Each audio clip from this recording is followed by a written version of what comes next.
লাজ লজ্জা সরম এই সবকিছুকে যে রুটির সঙ্গে সকালবেলা ব্রেকফাস্টে জল দিয়ে হজম করে খেয়ে ফেলেছে এরকম একজন ব্যক্তির নাম হচ্ছে শুভেন্দু অধিকারী। কেন বলছি কথা?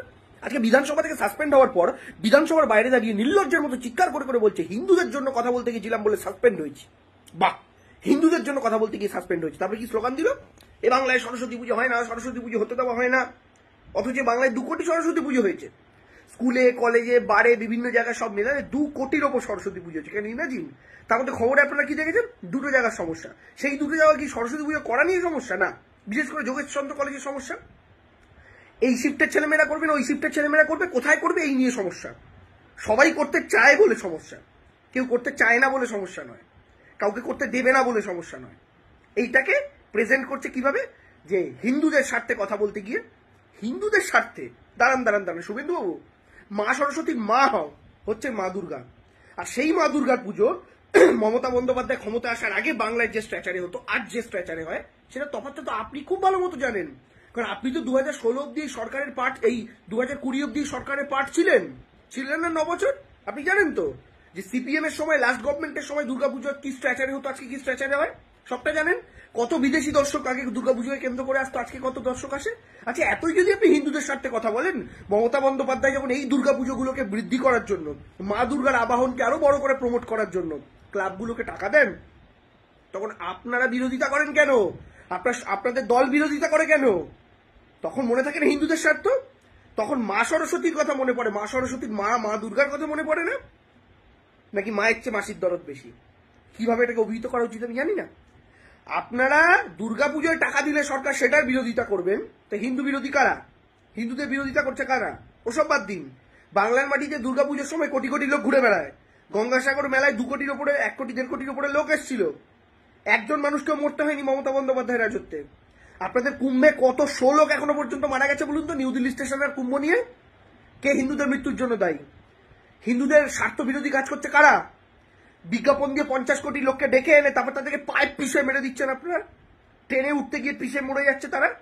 কাদের দায়? রেসপন্সিবিলিটি নিয়েছেন?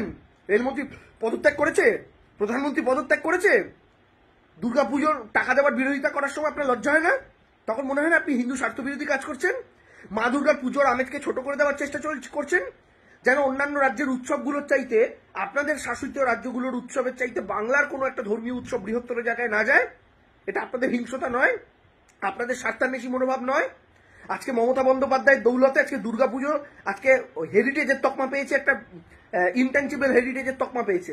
মমতা বন্দ্যোপাধ্যায় পরিশ্রমে কি কি ক্রেডিট আছে, কি করেছে, সাহায্য করেছে কেন্দ্রীয় সরকার, নরেন্দ্র মোদী, বিরাট হিন্দু হৃদয় সম্রাট। শুনুন, কারোর জন্য কাজ করতে গেলে বিজ্ঞাপন করার দরকার পড়ে না। এই মমতা বন্দ্যোপাধ্যায় যখন দীঘাতে জগন্নাথ মন্দির করছেন, এই আপনি বিরোধিতা করেছেন। আপনি, সনাতনী হিন্দুরাই তো যাবে জগন্নাথ মন্দিরে দীঘার, আপনার জেলাতে হচ্ছে তো, তবু আপনি বিরোধিতা করেছেন।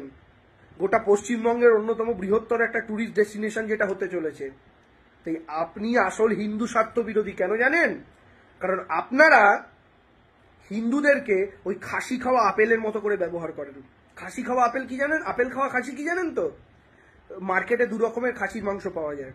আপনি বড় যদি কোনো খাসির মাংসের দোকানে যান দেখতে পাবেন, একটা খাসিকে কাঁঠাল পাতা, গাদাল পাতা এগুলো খাওয়ানো হয়, আরেকটা খাসিকে আপেল খাওয়ানো হয়।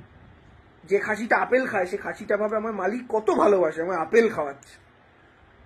তখনও খাসিটা বোঝে না যে ওকে আপেল খাওয়াচ্ছে কারণ আপেল খেলে মাংসটা মিষ্টি হবে, ওর মাংসটা বেশি দামে বিক্রি হবে। তখনও সে বুঝতে পারে না। তা আপনারা হিন্দুদেরকে আপেল খাসি বানিয়ে রেখেছেন। হিন্দু হিন্দু হিন্দু, সনাতনী সনাতনী বলে বলে আসলে তাদেরই গলা কাটছেন, আসলে তাদেরই সর্বনাশ করছেন। বাংলার মানুষ একবার জুতোর বাড়ি মেরেছে আপনাদের ধর্মীয় বিভাজনের বিরুদ্ধে 2021-এ, দ্বিতীয়বার জুতোর বাড়ি মেরেছে আপনাদের ধর্মীয় বিভাজনের বিরুদ্ধে 2024-এ, এবার জোড়া জুতোর বাড়ি খাবেন 2026-এ। তার জন্য প্রস্তুত হন। মানুষ এই বিভাজনের রাজনীতি আর নিচ্ছে না। আপনাদের মুখে হিন্দু সনাতনী শুনুন। বাঙালিও রামায়ণ পড়েছে, আর বাঙালি জানে রাবণ যখন সীতাকে হরণ করতে এসেছিল, ওই লক্ষণ দণ্ডি কাটা ছিল। মমতা বন্দ্যোপাধ্যায় যে লক্ষণ দণ্ডির গল্প বারবার বলেন, তো সেই লক্ষণ দণ্ডি থেকে যেন সীতা বেরিয়ে আসে, তার জন্য রাবণ কিন্তু সাধুর বেশ ধরে এসেছিল। সাধুর বেশ ধরে এসে, এর আগেও আমি একটা ডিবেটে এটা বলেছিলাম, সাধুর বেশ ধরে এসে বিশ্বাসযোগ্যতা অর্জন করার চেষ্টা করেছিল সীতার কাছে। এবং সীতা সাধুকে বিশ্বাস করে গণ্ডির বাইরে যখন পা দেয় তখন আসল রাক্ষসের চেহারা বেরিয়ে চলে আসে। আপনাদের ভারতীয় জনতা পার্টি হচ্ছে এই রাবণ। তারা সাধুর বেশে ভারতীয় হিন্দুদের কাছে এসেছে ভবতী ভিক্ষাং দেহি বলে, কিন্তু ক্ষমতায় আসার পর হিন্দুরা আসল রাক্ষসের চরিত্র চিনতে পেরেছে, যে সাধু নয় রাক্ষস। সেই রাক্ষসের একটা চেলা আপনিও। আবার বলছি, বাংলা আপনার এই বিভাজনের রাজনীতি খাবে না। বাংলায় 2 কোটির ওপর সরস্বতী পুজো হয় আর কয়েক কোটি দুর্গা পুজো হয়। মমতা বন্দ্যোপাধ্যায় আসার পর যে দুর্গা পুজো আরো বৃহত্তর জায়গায় গেছে, আপনারা চাইলেও সেটাকে টেনে নামাতে পারবেন না, যতই চেষ্টা করুন। আর হিন্দুদের কাছ থেকেই সবচেয়ে বিফিটিং রিপ্লাইটা আপনারা পাবেন। Wait for that.